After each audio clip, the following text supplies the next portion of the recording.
Good day, here are the headlines from the Philippine News Agency.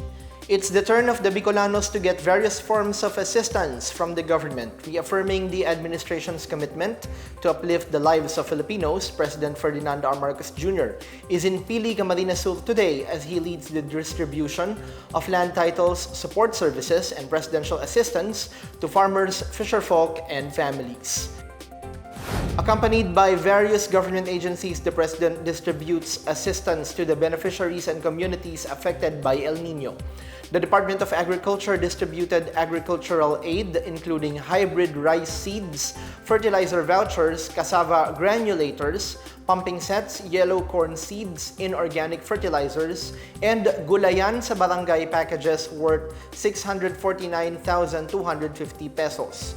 The Philippine Rice Research Institute distributes 30 bags of certified inbred rice seeds, while the Philippine Center for Post-Harvest Development and Mechanization, or PhilMech, donates 3 four-wheel drive tractors. The Sugar Regulatory Administration provides 170,000 pesos for rapid nursery propagation projects for sugarcane. The Agricultural Credit Policy Council supports the Agri-Negosyo program. The Bureau of Fisheries and Aquatic Resources provides gears and fingerlings for fishing communities, while the Department of Labor and Employment and the Department of Agrarian Reform handed over bikes and agri-machineries. DAR also presented the completion of several farm-to-market road projects across Camarines Sur aimed at improving the delivery of goods and services in the province. Apart from these, Marcos also handed out around 2,115 certificates of land ownership award covering over 3,000 hectares of land, benefiting 1,965 agrarian reform beneficiaries across Sorsogon, Catanduanes, Masbate, Albay, Camarines Norte, and Camarines Sur provinces. Select beneficiaries also received 10,000 pesos each aside from the monetary support for their respective provincial governments. The President also oversees the distribution of financial support of the Department of Labor and Employment through its Tulong Panghanap Buhay sa Ating Disadvantaged, Displaced Workers or TUPAD, along with the Department of Social Welfare and Development's Ayuda para sa Kaposang Kita program, or AKAP. President Ferdinand R. Marcos Jr. vowed to provide the necessary resources, training, and equipment to the Armed Forces of the Philippines in order to improve its effectiveness. During his visit to the Army's 10th Infantry Division in Mawab, Davao de Oro, Marcos emphasized the need for the AFP to bolster its capabilities against emerging threats. He says the civilian government, together with the military commanders, are committed to ensure that soldiers are capacitated to promote the safety of the people and the security of Philippine territory. Marcos also lauds the troops of the 10th Infantry Division for their successes through hard work, skills, and courage.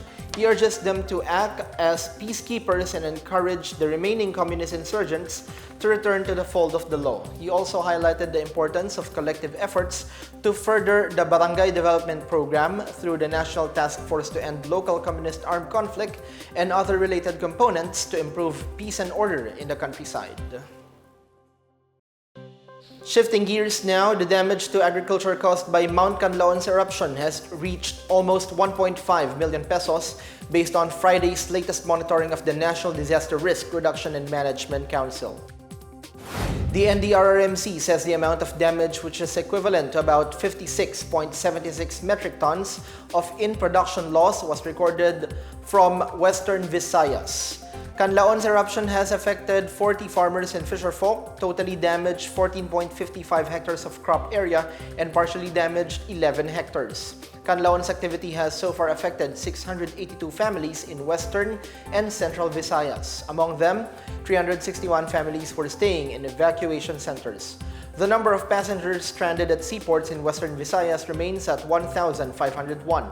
All of the 20 domestic and 1 international flights that were cancelled due to the eruption have already resumed. La Castellana town in Negros Occidental and Kanlaon City, Negros Oriental are still under a state of calamity. Last Wednesday, several parts of La Castellana were hit by lahar from the volcano. Meanwhile, assistance to victims have reached about 2.7 million pesos. Mount Kanlaon remains at alert level 2. Weather Bureau PAGASA announces today the end of El Niño, the weather condition which had brought unusually hot temperatures in the country for several months now. In an advisory, the Weather Bureau says indicators in the tropical Pacific Ocean showed that the ENSO or El Niño southern oscillation has weakened to neutral levels. PAGASA also says there remains a 69% chance of a transition from ENSO neutral to La Niña by the July, August, September 2024 season. Meantime, the La Niña watch or monitoring for the start of La Niña remains in effect.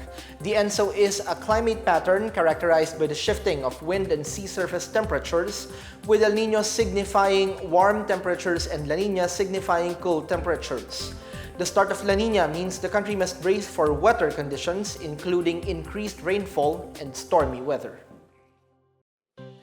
Here's some news for our Filipino Muslim brothers and sisters. The Kingdom of Saudi Arabia has announced the start of the Hajj or pilgrimage to Mecca on June 14. The Saudi press agency reports the Supreme Court marked Friday, June 7 as the beginning of Du al-Hijjah or month of the pilgrimage, the 12th and final month of the Islamic calendar. This after astronomical observatories spotted on Thursday night the crescent moon that signals the beginning of Du al-Hijjah. The Hajj will be followed by Arafat Day on June 15 when pilgrims gather for prayers on Mount Arafat. Eid al-Adha or the Feast of Sacrifice will be celebrated the day after June 16. The Hajj is one of the pillars of Islam and a ritual that Muslims with the means must undertake at least once in their lifetime. Saudi Arabia is home to Mecca and Medina, the holiest shrines in Islam. Last year, more than 1.8 million Muslims took part in the Hajj. Tawfiq Al-Rabia, the Saudi Hajj and Umrah minister, says about 1.2 million pilgrims from around the world had already arrived in Saudi Arabia for this year's Hajj. And that's the latest and the biggest stories on the Pna Headlines. For more news updates, please visit our website pna.gov.ph or our Facebook and X account, Philippine News Agency. The Pna Headlines is also streamed via the Silvisio Facebook page. You may also watch the Pna Headlines through the Philippine News Agency's YouTube account via the News and Information Bureau website, nib.gov.ph under PNA News, or on the Facebook page of the Presidential Communications Office or PCO. I am Benj Bondok. This is the Pna Headlines, bringing stories that unite the nation.